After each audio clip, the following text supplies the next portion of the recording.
என் அன்புக்குரியவர்களே, நம்முடைய ஆண்டவர் இயேசு கிறிஸ்துவின் நாமத்தில் உங்களை அன்போடு கூட வாழ்த்துகின்றேன். இது லந்து காலத்தின் 26வது நாள் தியானம். ஒவ்வொரு நாளின் சிலுவை தியானம் உங்கள் வாழ்க்கையிலே மறுரூபத்தை கொண்டு வருகிறது என்று நான் நம்புகிறேன். இந்த வார்த்தையை கேட்கிற நீங்கள் உங்களுக்கு மாத்திரம் பயனுள்ளதாக இருக்கட்டும் என்று வைத்துக் கொள்ளாதபடி தயவு செய்து பிறருக்கும் பகிர்ந்து கொள்ளுங்கள். லந்து கால தியானம் நம்முடைய வாழ்க்கையில் மாற்றங்களை கொண்டு வர வேண்டும், பிறருடைய வாழ்க்கையிலும் மாற்றங்களை கொண்டு வர வேண்டும். பொதுவாக ஒரு நபருக்கு ஒரு காயம் ஏற்பட்டால் அந்த காயம் ஆறுவதற்கு சில நாட்கள் ஆகும். சிறிய காயம் என்றால் சீக்கிரத்தில் ஆறிவிடும். ஒரு நாள் என் கைகளிலே திடீரென்று எதிர்பாராத விதமாய் ஒரு கீறல் ஏற்பட்டு விட்டது. அது சிறிய கீறல் தான், ஆனால் அது ஆறுவதற்கு ஒரு வாரமானது. இதை போல வாழ்க்கையிலே பல காயங்கள் உங்கள் இருதயத்தில் இருக்கிறது, சரீரத்திலும் இருக்கிறது. சில காயங்களுக்கு சில வாரங்கள் ஆகும், சில காயங்கள் வருஷங்கள் ஆனாலும் ஆறாமலே உள்ளே இருந்து முள்ளை போல உங்களை குத்தி கொண்டிருக்கும். அதை நினைக்கும் பொழுதெல்லாம் உங்களுக்கு அது வேதனையை கொடுக்கும். இன்றைக்கும் கூட காயங்கள், த வூண்ட்ஸ் ஆஃப் கிரைஸ்ட் என்ற தலைப்பில் தான் நாம் தியானிக்கவிருக்கிறோம். ஒரு வசனத்தை நான் வாசிக்க விரும்புகிறேன். ஏசாயா 53:5. நமக்கு சமாதானத்தை உண்டு பண்ணும் ஆக்கினை அவர் மேல் வந்தது, அவருடைய தழும்புகளால் குணமாகிறோம். இந்த வசனம் அற்புதமான ஒரு செய்தியை சொல்லுகிறது. அவருடைய தழும்புகளால் குணமாகிறோம். ஆண்டவர் இயேசு சிலுவையில் மாத்திரம் காயப்படவில்லை. சிலுவையில் வருவதற்கு முன்பதாக அவருக்கு பல காயங்கள் ஏற்பட்டது. அவர் கெத்சமனையிலே முகங்குப்புற விழுந்து ஜெபிக்கிறார். இரத்தம் வேர்வையாக கொட்டுகிறது. அதை அடுத்து போற்றியவர்கள் அவரை அடிக்கிறார்கள், முள்மடி சூட்டுகிறார்கள், இரத்தம் கொட்டுகிறது. அவருடைய சரீரத்தில் ஆங்காங்கு காயங்கள். அதை அடுத்து எருசலேம் வீதியில் நடந்து செல்கிறார், சிலுவை சுமந்தவராய் 3 முறை முகங்குப்புற விழுந்தார் என்று நாம் வாசிக்கிறோம். அவர் விழுந்து எழும்பும் பொழுது நிச்சயமாய் அவருடைய சரீரத்தில் காயங்கள் ஏற்றிருக்கும். இவைகளை தாண்டி இயேசு கிறிஸ்து சவுக்கினால் அடிக்கப்படுகிறார். உளப்பட்ட நிலம் போல அவருடைய முதுகு மாறுகிறது. இவ்வளவு காயங்களை ஏற்ற பிறகுதான் ஆணிகளால் துளைக்கப்படுகிறார், ஈட்டினால் உருவ குத்தப்படுகிறார். இவ்வளவு காயங்களையும் ஆண்டவர் ஏற்றார். ஃப்ரெஷ் வூண்ட்ஸ் என்று சொன்னால் மிகையாகாது. அதிலிருந்து ரத்தம் கொட்டிக்கொண்டே இருந்திருக்கும். ஆண்டவர் இயேசு மரித்த பிறகு அவரை எடுத்து அடக்கம் பண்ணுகிறார்கள். வசனம் சொல்லுகிறது 3ஆம் நாள் ஆண்டவர் இயேசு உயிரோடு எழுந்தார் என்று. பொதுவாக ஒரு காயமேற்று 3வது நாள் அந்த காயம் எப்படி இருக்கும் என்றால், இருந்ததை விட அந்த இடமெல்லாம் சற்று வீங்கி இருக்கும். அது ஒருவேளை ரணமாயிருந்து இன்ஃபெக்ஷன் கூட ஆகலாம். ஆனால் ஆண்டவர் இயேசு உயிரோடு எழுந்த பிறகு அவருடைய ஃப்ரெஷ் வூண்ட்ஸ் எல்லாம் ஆறின காயங்களாய் மாறிவிட்டது. அது ஆச்சரியமாக இருக்கிறது. அவருடைய காயங்கள், இரத்தம் வடிந்த காயங்கள் எல்லாம் இப்பொழுது ஆறின காயங்களாய் மாறிவிட்டது. ஸ்திரீகள் அவரை சந்திக்கும் பொழுது இரத்தம் சொட்டுகிறவராய் இயேசு தரிசனமாகவில்லை. சீடர்களுக்கு தன்னை வெளிப்படுத்தும் பொழுது இரத்தம் சொட்டினவராய் அல்லது ஆறாத காயங்களோடு ஆண்டவர் தன்னை வெளிப்படுத்தவில்லை. தோமாவை சந்திக்கும் பொழுது உன் விரலை என் கைகளில் என் காயத்தில் விட்டு பார் என்று சொன்னாரே, அப்பொழுது அது ஃப்ரெஷ் உண்டாக இருக்கவில்லை, அது இரத்தம் வடிகிற காயமாக இருக்கவில்லை. எல்லாம் ஆறி போயிற்று. எப்படி ஆறியது? உயிர்த்தெழுந்த வல்லமையினால் ஆவியார் அவர் உள்ளே பிரவேசித்து ஆண்டவருடைய எல்லா காயங்களையும் ஆற்றிவிட்டார். 3ஆம் நாளை காயம் மாறிவிட்டது. இது எவ்வளோ அற்புதமான ஒரு செய்தி! உங்கள் வாழ்க்கையில் கூட இந்த இயேசுவின் காயங்களை, தழும்புகளை நீங்கள் விசுவாசிக்கும் பொழுது உங்களுக்கும் அற்புதம் நடக்கும். வசனம் சொல்லுகிறது, நமக்கு சமாதானத்தை உண்டு பண்ணும் ஆக்கினை அவர் மேல் விழுந்தது, அவருடைய தழும்புகளால் குணமாகிறோம். இந்த ஹீலிங் பிசிக்கல் ஹீலிங் மட்டுமல்ல, இது மென்டல் ஹீலிங்கும் சேர்ந்து இதில் இருக்கிறது. அதே நேரத்தில் உடைக்கப்பட்ட திருமண உறவுகளில் உண்டான எல்லா காயங்களையும் கூட ஆண்டவர் 3 நாட்களில் ஆற்றுவதற்கு வல்லமையுடையவராயிருக்கிறார். உயிர்த்தெழுந்த வல்லமையானது இயற்கையாய் நடக்க முடியாதவர்களை நடப்பித்து காண்பிப்பது தான் உயிர்த்தெழுந்த வல்லமை. இன்றைக்கு இந்த தழும்புகள் உங்களுக்கு சுகத்தை தரப்போகிறது, குணமாக போகிறீர்கள் என்பதை நீங்கள் விசுவாசிக்க வேண்டும். 3 காரியத்தை உங்களோடு கூட பகிர்ந்து கொள்ள விரும்புகிறேன்.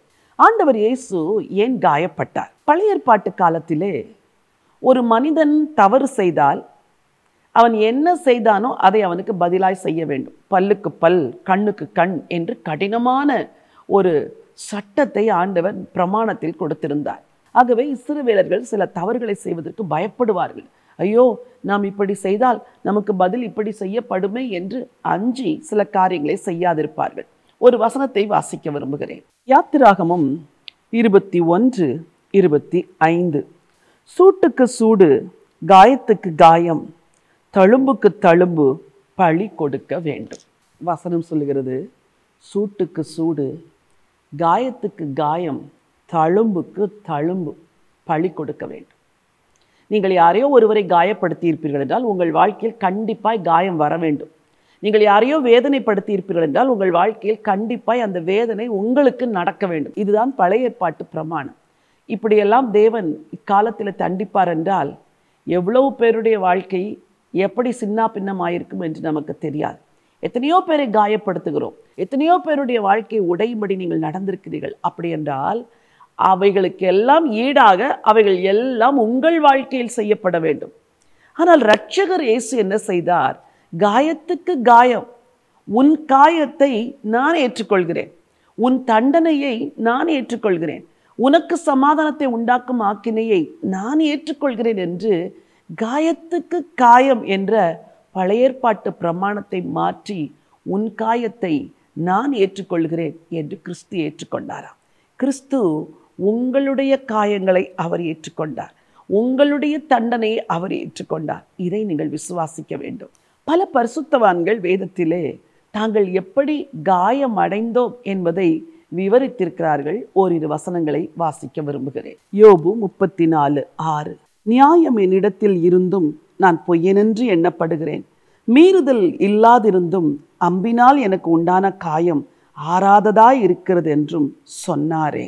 இங்கே யோபுவின் காயம் காரணமில்லாத காயம். யோபுவின் காரணமில்லாத காயங்கள் அவரை வருத்தி கொண்டே இருந்தது. அவர் வாழ்வில் நடந்த நிகழ்வுகள், அதற்கு காரணம் அவருக்கு தெரியவில்லை. அந்த காரணத்தை அவர் அறியவும் முடியவில்லை. காரணமே தெரியாத காயங்கள். இரண்டாவதாக, அவருடைய நண்பர்களெல்லாம் வந்து அவரை காயப்படுத்துகிறார்கள் வார்த்தைகளினால். அவருக்கு புரியவில்லை, நான் என்ன தவறு செய்தேன் என்று என் நண்பர்களெல்லாம் வந்து என்னை காயப்படுத்துகிறார்கள்.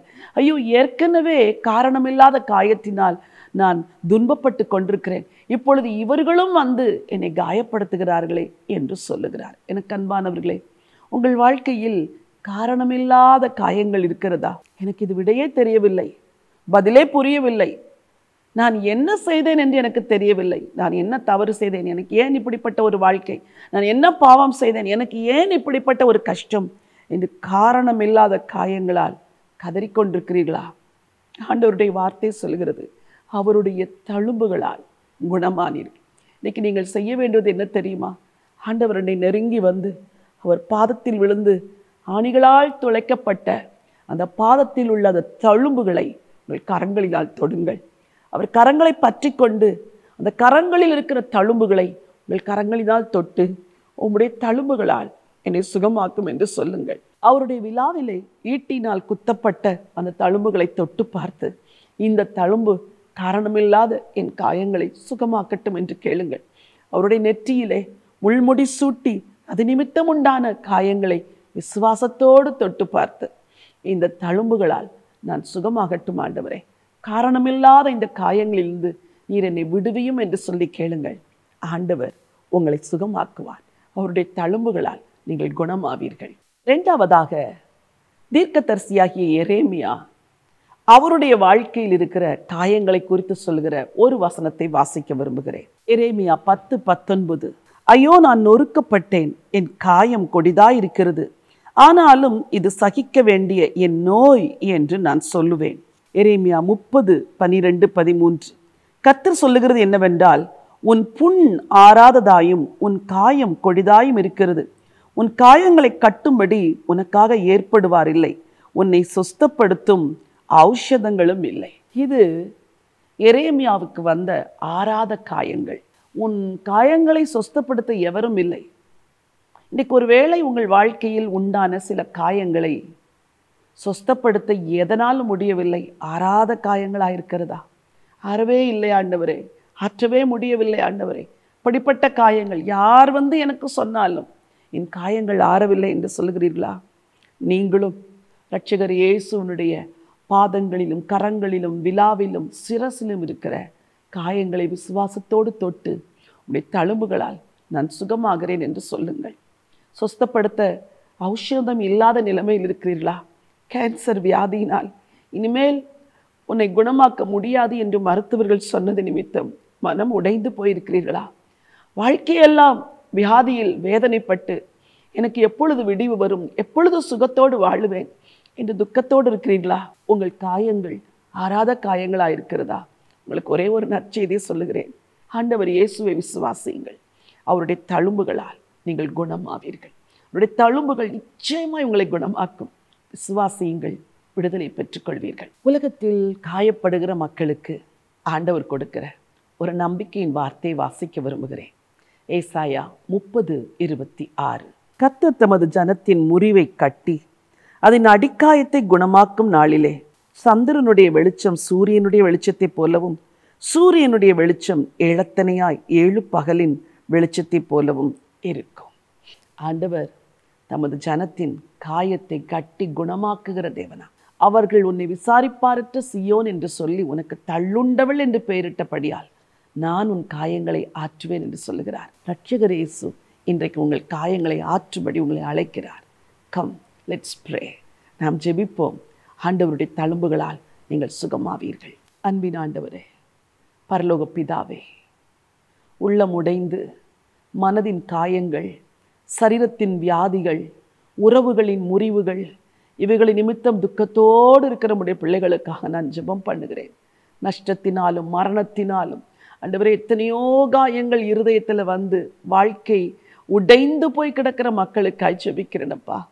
எங்களுக்கு சமாதானத்தை உண்டு பண்ணும் ஆக்கினை உம்மேல் வந்தது. உம்முடைய தழும்புகளால் குணமாகிறோம் என்று வேதம் சொல்லுகிறதே.